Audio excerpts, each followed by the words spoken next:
Um, Thank you, Kari. Thanks very much for joining us for the Mountlake Terrace Watershed discussion. My name is lreed. I'm the Stormwater Program Manager for the city, and we'll be introducing Kari. Kari will be introducing herself in a little bit here, but I want to tell you about what's going on with your local creeks and lakes, and I also would love to hear from you what you think is the priority in terms of where we should be spending future ratepayer dollars on stormwater improvements and water quality improvements going forward. This is just a real brief agenda of what we're going to be talking about today. We also will have 3 Zoom polls during the flash polls, I should say, through the course of this presentation, which Kari will be managing, and you'll be able to see the results right away. And we'll be recording this presentation so that we can post it for folks who aren't able to attend today so that they can also provide input. This is me over here on the left doing a stormwater inspection for the city. I do inspections, I review stormwater development proposals, and I manage all other aspects of the stormwater program. And then I'm just going to turn it over to Kari to talk about her work. Yeah, and I work for the Snohomish Conservation District. So my name is Kari Kwas, Community Engagement Project Manager, a nice long title. But what does that mean? It means that for the most part, I work with people on their community engagement and a lot of city partners, probably about 10 overall, from adult education, helping with technical assistance, and then also managing the youth education piece that we do as well. I also work on sustainable land strategy, which is a way that we think about farm, fish, and flood in total. So I think there's lots of different aspects in both of our works that have to do with water quality and our way of life here in the Pacific Northwest. So we're really happy to be here today. Very good. We're going to be talking a lot about place, and so I'd like to start with the tribal lands acknowledgement. We acknowledge the original inhabitants of this place. Since time immemorial, they have hunted, fished, gathered on, and taken care of these lands and waters. We respect their sovereignty, their right to self-determination, and honor their connection with the land and water. We open our time together by honoring those whose feet first knew these lands and whose paddles still know the waters of what we now call Snohomish County. I'm going to be talking a lot about watersheds and drainage basins and catchments, and I wanted to, make sure that everybody kind of understood what I was talking about in the very beginning. I think this is the most simple explanation I can provide, is that if you think about a watershed, you can actually think about it as like a kitchen sink. When you have a kitchen sink with 2 different basins, if you splash water around in one basin, it's going to go down the drain. And if you splash water around the other basin, you're going to have it go down the other one. These substitute creeks for drains, and you have kind of the basic idea of what a watershed is. If rain that falls on an area is not absorbed by the soil or by vegetation, then it ends up in the creeks in Mountlake Terrace and ultimately in Lake Washington or Lake Ballinger. These terms over here, watershed and drainage basin and catchment, are typically used. They can be used interchangeably, but typically a watershed is much larger than a catchment, which can be as small as a roof. It's a surface that collects rain and delivers it somewhere else. This graphic over here that shows all of North America is kind of showing how when rain lands on the West Coast, the Pacific, it ends up in the Pacific unless it's going to the Great Basin.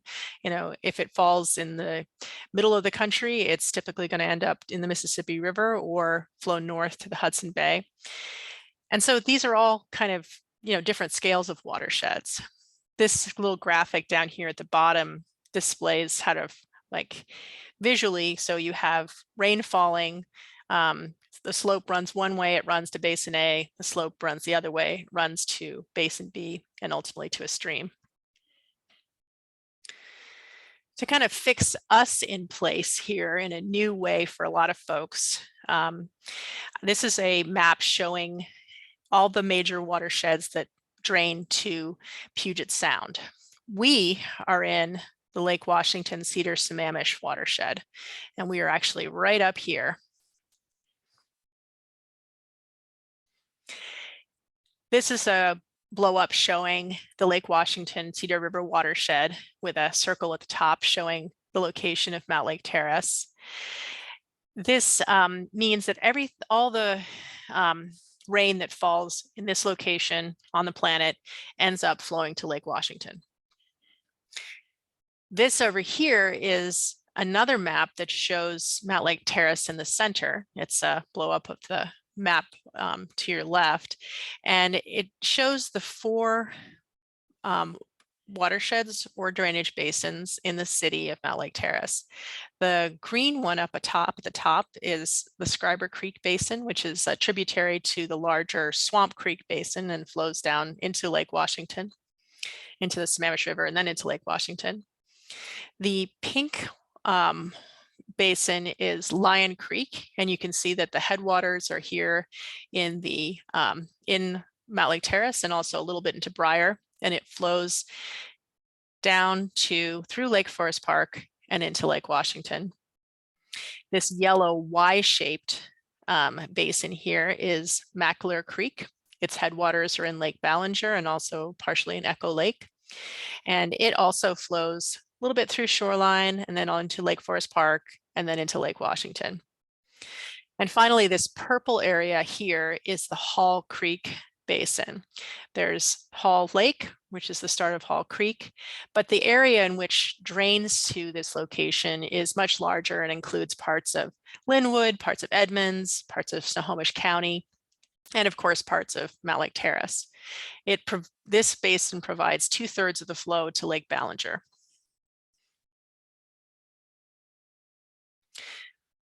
The reason that we're talking about stormwater management action plans is that there's a new requirement for the city to concentrate on looking at how we can improve water quality in a specific area of the city.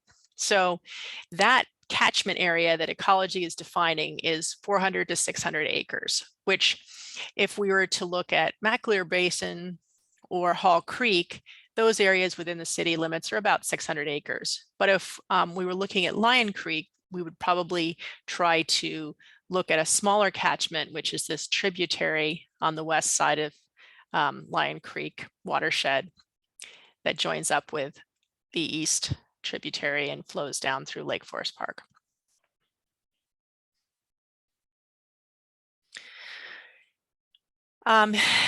As we're talking about these different kinds of watersheds and where we might invest your ratepayer dollars in the future, we're not going to be including Scriber Creek. And the reason is that this little portion of Scriber Creek and Swamp Creek Basin, which is inside the city limits, is a very small proportion of the overall basin. So it's unlikely that our actions are going to have a significant impact on this basin, though we're already working to reduce the inputs of bacteria, fecal coliform to the Scriber Creek Basin, as are all the other municipalities and county area that fall into the Swamp Creek Basin. So work is ongoing there.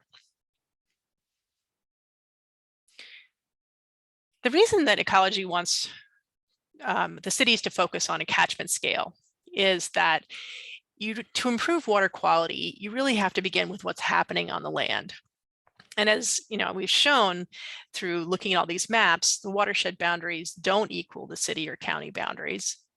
And of course, we need to do this because it's a requirement for the city to maintain its stormwater permit with the state, but also because it's a good idea. It's something we can do to really improve our quality of life here in Mountlake Terrace and keep the city a green and healthy place to live. Okay, so this is the start of our first flash poll. I'm interested to hear from you what the top 3 water quality pollutants that you think are of major concern here in Mountlake Terrace. This is a graphic that just kind of shows a grab bag of all sorts of different kinds of sources of water pollution. Okay, Kari, take it away. All right, so what I'm going to do, everybody, is I'm putting into the chat So you'll be able to click on that and open that in a new window. And then I will share my screen here to show the questions that we're actually asking. So in short, in your opinion, what are the top 3 water quality pollutants in Mountlake Terrace? And just to ease your mind, this is all anonymous. The options are pet waste, soap, oil, fertilizers, toxics, road grit, construction runoff, or harmful algae blooms. And please check 3 of them so we know your top 3 pollutants, and we'll give you a little bit to do that. And I might add that I think that toxics, some of these could also be considered toxics, but when I say toxics, I'm thinking about more historically used chemicals that are now not used anymore, but are persistent in the environment. Mm-hmm. All right. Great, we'll give it another minute here.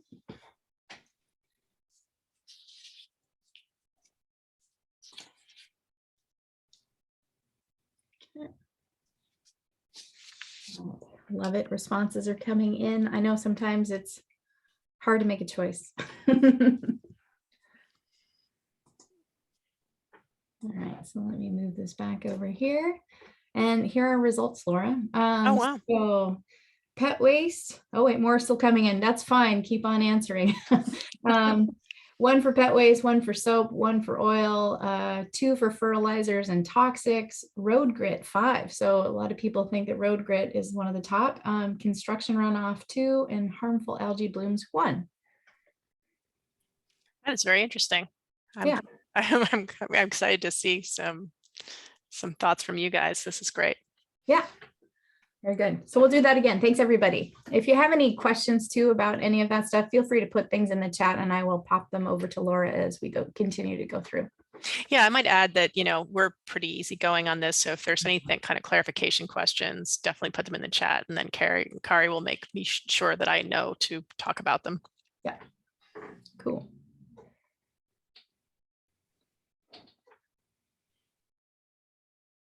Go ahead and share yours. Okay, should I go back to sharing my screen? Okay, yeah. Let me do that. Sorry, I forgot our procedure. Okay, let me go forward, keep going forward with this here. I'll try to put this somewhere where it's not going to be in the way here. So I wanted to kind of let you know where we're at with this process. This is a multi-year effort, to build a stormwater management action plan for the city. And we'll talk about what is involved in that in a little bit. But first, I wanted to kind of explain, this is the timeline. For the past 2.5 years, I've been working on creating a comprehensive watershed inventory that basically takes all the information that has been collected so far about what we know about these watersheds and puts it into a format that's more easy to understand. Right now, I'm very interested in getting input from the community on what is the priority of these basins. Which ones should we look at to invest more dollars to improve? That process has to be completed by the end of next month in 2022. And then we have a few more months to develop this, this stormwater management action plan for that particular catchment. Here's some summary information about these three basins. We have receiving waters that, this is where water ends up. And we also have the total watershed area outside the city limits and inside the city limits. The area of the watershed that's inside city limits, which is where we have more influence, and the proportion of the total area of the watershed that's inside the city of Mountlake Terrace. That's just a percentage. I also thought it'd be interesting to put in the population density for these different basins so you could see the contrast. Lyon and McAleer are fairly similar, but Hall has less people living there, probably because there's more commercial and industrial work there. And of course, city of Mountlake Terrace is a small city of only 4.16 square miles.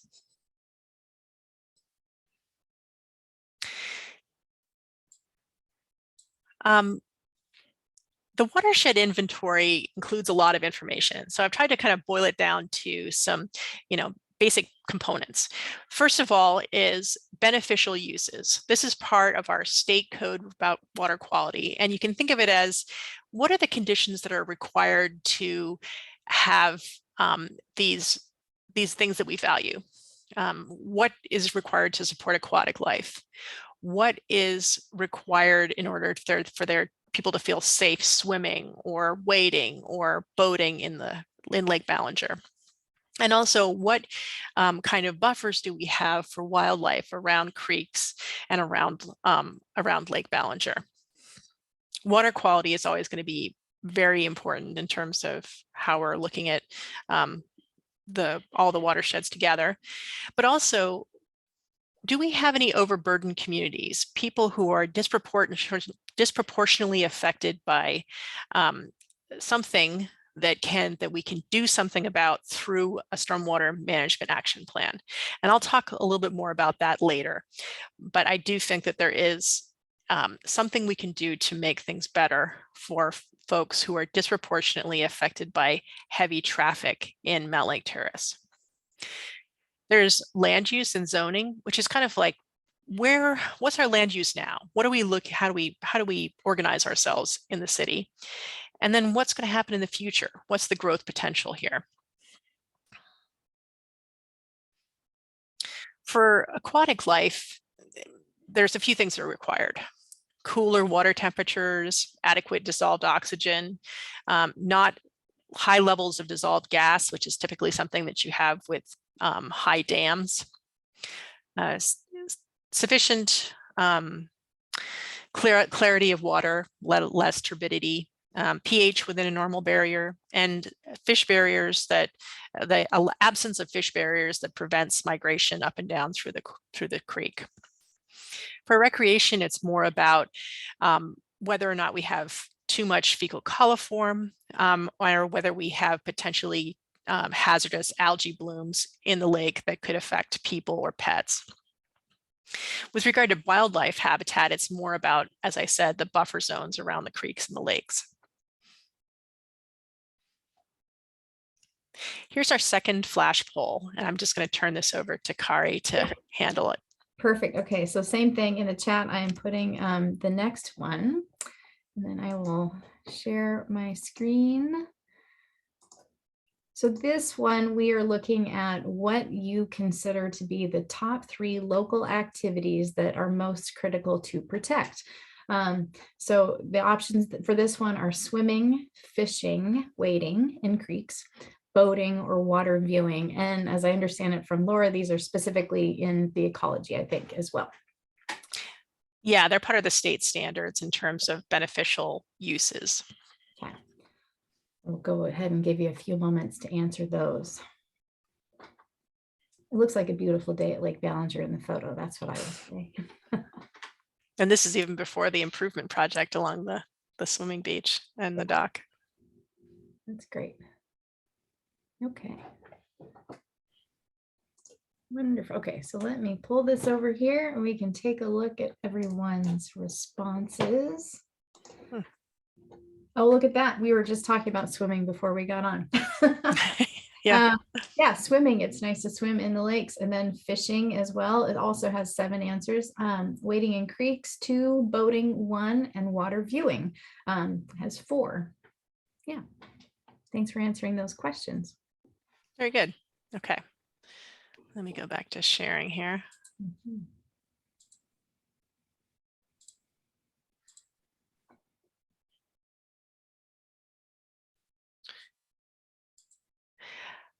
Okay, so I wanted to share with you what I found in terms of what kind of challenges we have to face in our current urbanized creek and lake environment.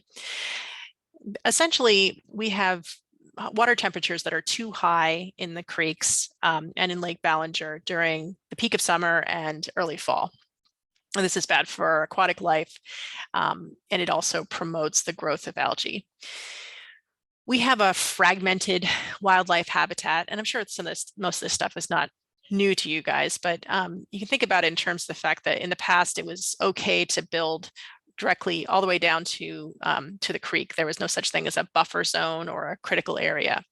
Now, of course, we have those restrictions, but in the past, it's the wildlife habitat was really broken up, and that's what we're living with now. Bacteria, which is the primary source of bacteria in water bodies, is pet waste, but also wild animals contribute to it as well. We have a number of fish barriers. This is a fish barrier at 2/16 on Hall Creek. We have these rather manky looking culverts here that present a potential problem for fish trying to get up and downstream. And finally, there's dissolved oxygen. Dissolved oxygen is not so much a problem in the creeks, but it is a problem, especially during the summer in Lake Ballinger, where you have conditions where at different levels or strata in the lake, there's less dissolved oxygen. So as there's less dissolved oxygen, fish can't live there. So they need to be within a very shallow location where there's sufficient dissolved oxygen for them to live. But I did want to give you some good news with regard to these kind of parameters. We do have a pH that is not bad. It's within these black numbers here, 6 to 9, where we're considering this is an area where fish are able to thrive, and we have no limitations on aquatic life. Though the trend seems to be that things are getting more acidic as time goes on. Turbidity, which has been a real problem in the past when we had uncontrolled runoff from construction sites, has been improving over time. And fortunately for us, we don't have any large dams which would cause the kind of dissolved gas in the water column that really cause big problems for fish. I mentioned that I was going to talk about fish use and passage. I'm not sure if you can see this, but this map right here at the top, it says WDFW fish passage map. And this shows how fish coming from Lake Washington would migrate up Lion Creek and Mackinac Creek and Hall Creek to move upstream.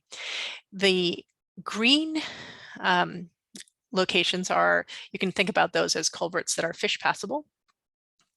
But the yellow triangles are partial fish barriers, and the red triangles are total fish blockages.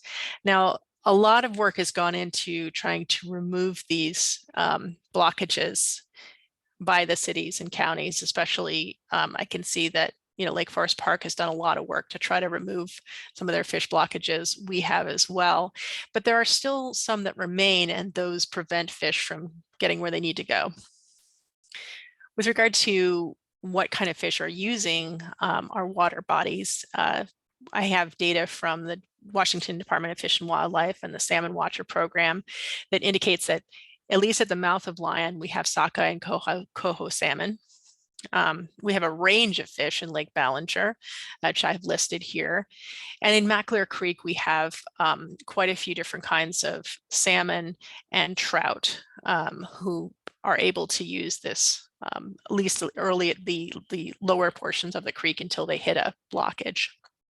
And this is for spawning, for rearing, and as well as for migration from freshwater to saltwater. I want to talk about impacts on overburdened communities. This is a map from the Washington Environmental Health Disparities mapping system. That's a website. You can access it at any time. It's right on the web. There's no restriction on this data. And this shows that between Highway 99 and I-5, there's sort of a darker purple strip. And you can think of the darker the color of purple, the more intense the environmental exposure. What we're mapping right now is the environmental exposure to heavy traffic along this corridor. And Mountlake Terrace was part of also experiences that, not just the noise of heavy traffic, but also air pollution that comes from being in this location in the air in Snohomish County. More about this later. This is a zoning map for the city of Mountlake Terrace. And this is kind of how we've decided to organize what land uses will permit across the city. You can see here that there's a number of different residential districts, which are mostly portrayed in yellow and light blue. We have also some areas of commercial activity, these red areas, and also these blue areas here where we have more commercial businesses. This gray area is our industrial and office park zone. And of course, right here we have the town center, which is where the majority of future growth is intended to end up. Let me talk a little bit about the town center. Town center is really showing a lot of change recently in the city, and it's a big deal to us. It's where the majority of future growth is intended to go, so that we can take advantage of the fact that we're close to this transit center and we have opportunities for people to get where they need to go fast without having to deal with traffic. It's about equally split between the Mackler Basin and the Lion Basin, but it doesn't really measure up to a large percentage of either basin. So you can think about it as like, yes, there's definitely going to be impacts, but those impacts are going to be mitigated by the fact that, you know, today in the state of Washington, low impact development is what needs to happen, and no projects gets approval from me as the development reviewer for stormwater until those criteria for low impact development are met. And this is something that's not just Mountlake Terrace, it's all the way across Western Washington that this is required. This is a map from the Snohomish County Buildable Lands Report. And it shows where are the future redevelopable areas. This is not to say that these areas will be developed, but that they have been identified as potential. And you can see that most of the blue areas, which is the redevelopable lots, are located around the town center, but then some of them are also up here in Hall Creek Basin, and you can kind of see how they're sort of distributed around the city. But a lot of the residential lots that are in place now are not anticipated to change in the future. Sorry, this is a bit of a difficult scene to shot to see, but I wanted to show the level of intensity of development in just the different basins. And this was the way that I was able to get this data. This thin blue line that you can see here shows the level of intensity of development, which is medium intensity development around the Aurora corridor. And it also shows how there is less of that, of course, in Mackler Creek and Lion Creek. So you have some pockets of developed areas where there's a lot of impervious surface, but most of the time you're seeing more like low intensity to medium intensity, and also more, park areas or open space. Land use matters because of the pollutant loading that comes from different kinds of land uses. Residential properties can definitely create pollutant loading for nutrients, bacteria, some pesticides, but commercial industrial uses tend to have a disproportionately higher amount of pollutant loading that comes from their locations. Not all, but this is what was determined from a long study in Puget Sound area to determine where which land uses were causing which pollutant loading in receiving water bodies. I wanted to kind of quickly run through each of these basins and kind of summarize some of the findings from the watershed inventory. So this Hall Lake, which includes Lake Ballinger, is part of the Ballinger Watershed Forum. That means that we have a relationship with other cities, such as Shoreline, Lake Forest Park, and Edmonds, where we meet regularly and we talk about issues of general concern to this watershed. So it allows us to have a disproportionately higher level of influence than in a watershed where we don't have any kind of relationship with our neighbors. There's the most amount of commercial and industrial land use and the most exposure to heavy traffic in this basin. It also provides 2/3 of the flow to Lake Ballinger. There are a number of fish barriers, which we talked about, and we also have fairly degraded water quality, typically because we have so much development in this location. And of course, we talked a little bit about the harmful algae blooms that do occur in Lake Ballinger.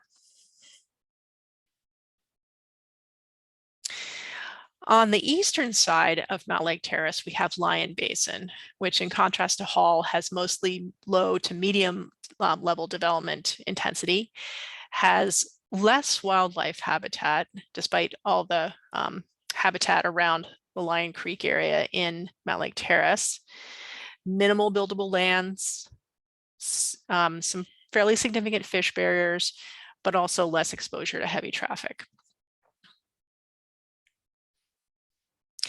McAleer Basin is also part of the Ballinger Watershed Forum.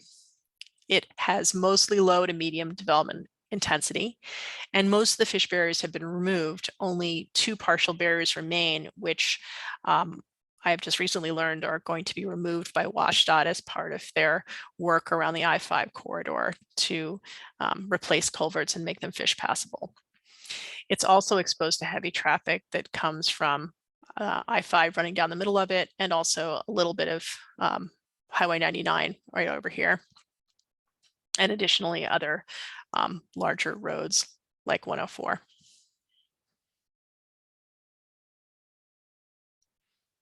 So I've talked a lot about what we know about the different basins, but I also want to talk to you about what a stormwater management action plan does and how it can be beneficial. Here's an example of a retrofit of an existing stormwater facility, which is part of what this plan would do. This is Taylor Pond. It's located at the corner of 216th Street Southwest and 66th Street. And as you can see from this before photo, it was built in 1988. It filled up completely with sediment and became kind of like a very invasive meadow area. So the pond was cleaned out, dug out, and retrofitted in such a way that it's going to make it easier to clean in the future, so that we don't have to go through a major capital improvement project in order to create the water quality function that we now have for this detention pond. Once again, it is a detention pond rather than just an area that's where the flow is just kind of flowing through on the side. So we have some storage for flooding. We have a place for pollutants to settle out, and eventually we're going to have to clean it, but hopefully it's going to be a lot easier to clean. Another component of the Stormwater Management Action Plan is a land management strategy. So what are you going to do across the watershed that's going to improve things for water quality and also for other purposes? I'm using, for example, an example of a land management strategy is a new program that we just got a grant from the Department of Natural Resources for, and they're calling Trees for Terrace. This is going to be an opportunity for people to adopt street trees, which would be planted in the right of way around their property. And the positive impact that this would have is not only would it make the city a more pleasant place to live because we're introducing more trees in an area where we have lost a lot of trees, but it can also really help with air pollution. And that's an impact on a disproportionately burdened population in the city. At the same time, having more trees and a more interception, more absorption of water decreases flooding and improves water quality. So it has a multiple benefit, which is what I'm looking for in terms of any kind of investment that we would make with your stormwater rates in the future. Targeted implementation of existing stormwater protection efforts is another component of the Stormwater Management Action Plan. For example, I've been trying to promote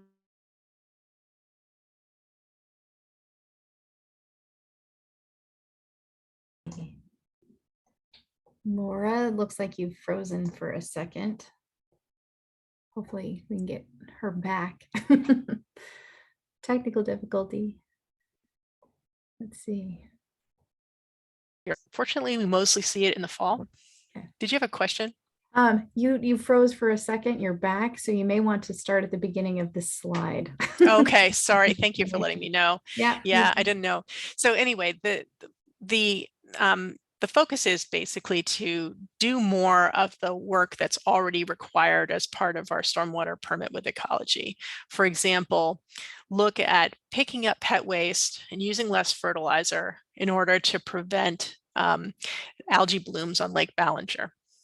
Or, to have a public outreach campaign that covers these things, which I am titling "Keep Lake Ballinger Blue, Not Blue-Green." This is where individual actions can have a positive effect on a commonly and highly valued resource. Here's some of the other plan components.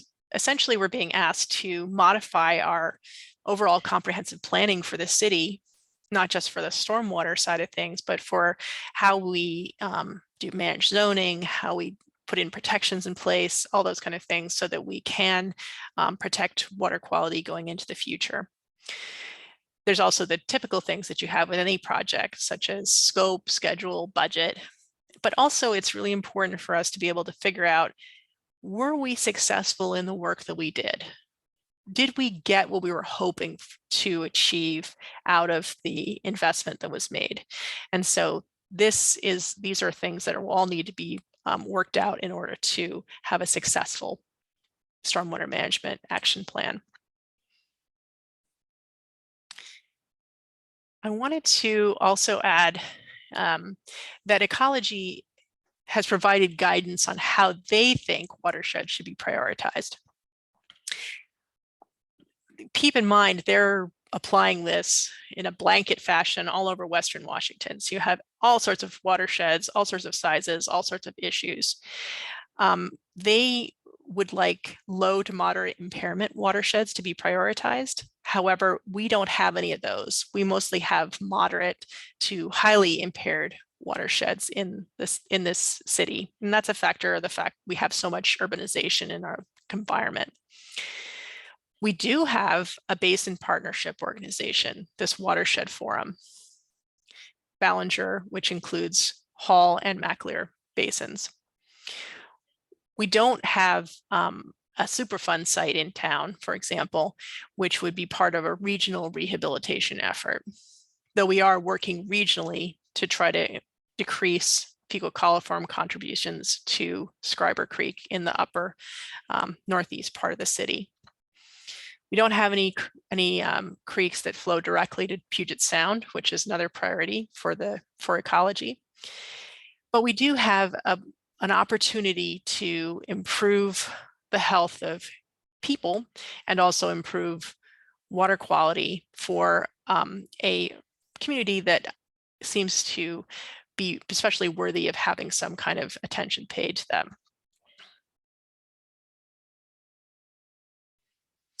So to kind of sum up, here are the prioritization criteria that I'm thinking apply specifically to Mountlake Terrace. The number of people in overburdened areas who will benefit, the amount of public access, and by that I mean access to public parks and public swimming areas, the fishing dock in Ballinger Park, the boat launch, whether or not we have a basin partnership, and then also thinking about where can we get the most benefit for our investment?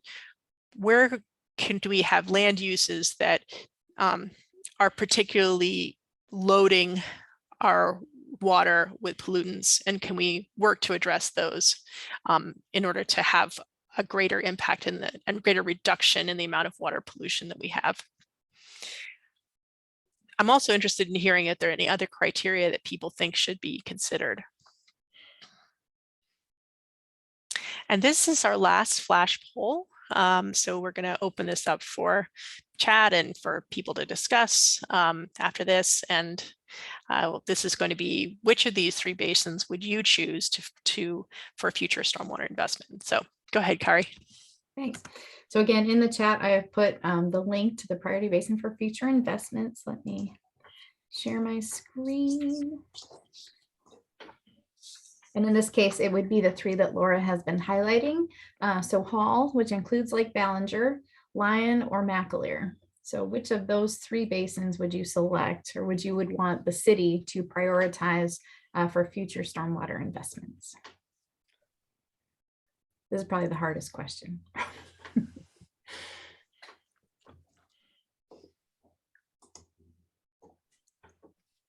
Right. We'll give it another minute, not a minute, 10 seconds.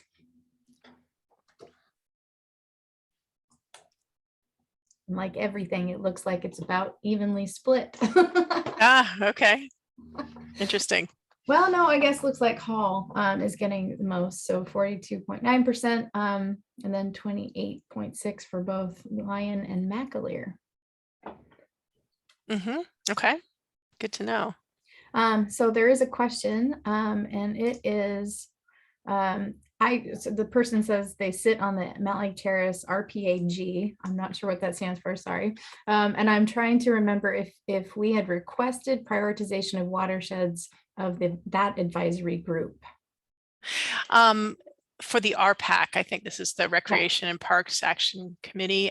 So yes, no, this is the primary mechanism by which I'm soliciting public input, though I have been talking to city council, and last night I talked to the Diversity, Equity, and Inclusion Committee. But if there are folks who would like to provide input, this is not your only opportunity. This is going to be posted online, and it will include a survey.